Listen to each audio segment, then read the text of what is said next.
Bonjour, aujourd'hui on va parler de la fréquence de résonance. C'est parti. Donc ici voilà, j'ai deux systèmes, une masse suspendue sur un ressort et puis un pendule. Donc on les mis en mouvement auparavant, mais pour l'instant ils évoluent de manière libre. Donc en fait chacun des deux systèmes va avoir une fréquence propre qui correspond en fait à une évolution libre de mon système. Donc on sait que pour une masse et un ressort, la fréquence c'est celle-ci. Pour maintenant un pendule, eh ben, on a la fréquence qui est liée à la longueur du fil.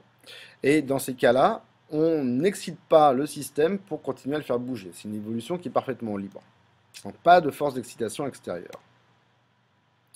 Alors maintenant, qu'est-ce qui se passerait si on pouvait essayer de mettre en mouvement, par exemple, une masse sur un ressort en le faisant bouger en permanence? Ben, j'ai essayé de faire l'expérience pour vous. Ça va me faire bizarre, je vais me voir.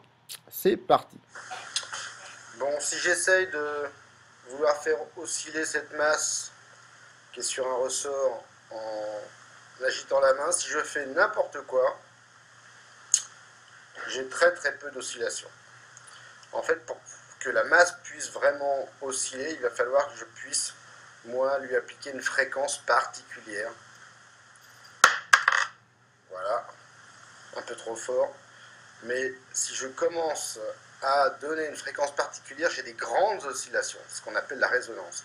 Maintenant, si je fais n'importe quoi, j'ai quasiment aucune amplitude. Donc voilà, si on veut faire bouger par exemple cette masse sur le ressort, donc là j'avais fait un petit schéma avec une roue qui tournerait, un disque qui tournerait avec une fréquence d'excitation FE. Pour que la masse ait une grande amplitude, il faut absolument que la fréquence d'excitation FE soit égale ou proche de la fréquence propre de mon système. À ce moment-là, on a ce qu'on appelle le phénomène de résonance, et la résonance elle est caractérisée par une forte augmentation de l'amplitude d'oscillation du système. Alors j'ai essayé de résumer ça sur un petit schéma ici. Voilà. Dès que FE égale FP, tout d'un coup, l'amplitude devient plus grande.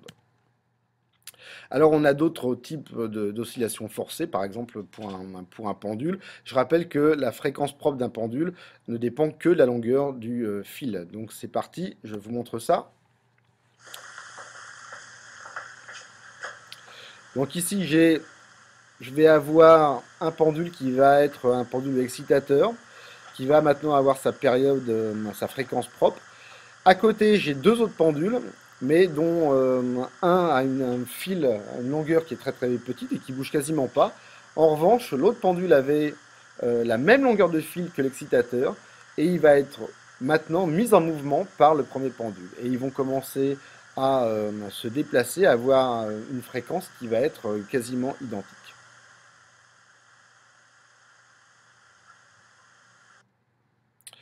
Maintenant, autre exemple, c'est les résonances acoustiques, donc qui sont liées à la vibration de l'air. Donc moi, j'ai pris des tubes ouverts et je vais essayer à la fin d'exciter ou de faire vibrer l'air devant ce tube pour voir justement ces phénomènes de résonance. C'est parti. Bon, alors tous les tubes que j'ai ici, hop, sur la table, ont tous une longueur différente. Et ce que je vais faire, c'est que je vais les taper sur la table et on va voir le son. Donc ça correspond normalement à la note Do. Ça, c'est la note F. La note Ré.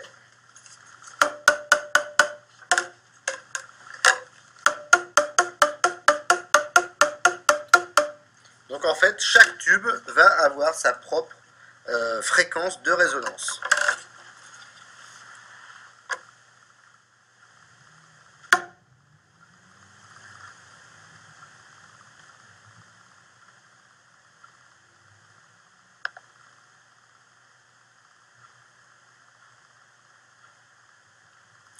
Donc là, j'ai un gros pic de fréquence sur 300, à peu près 355 Hz. Ça correspond à la note Fa.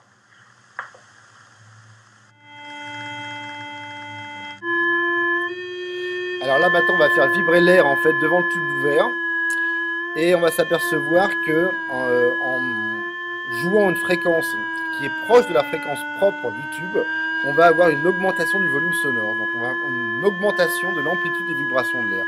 C'est une résonance. Alors en fait, c'est le même genre de principe qu'on fait pour pouvoir casser par exemple un verre en cristal. Donc en fait, qu'est-ce qu'il faut faire? Il faut d'abord trouver la résonance du verre. C'est très simple, on prend le verre, on tape un petit peu dessus.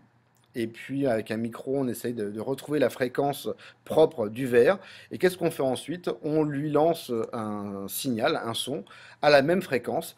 Et si on a beaucoup de décibels, donc une amplitude assez forte, on peut arriver à casser le verre.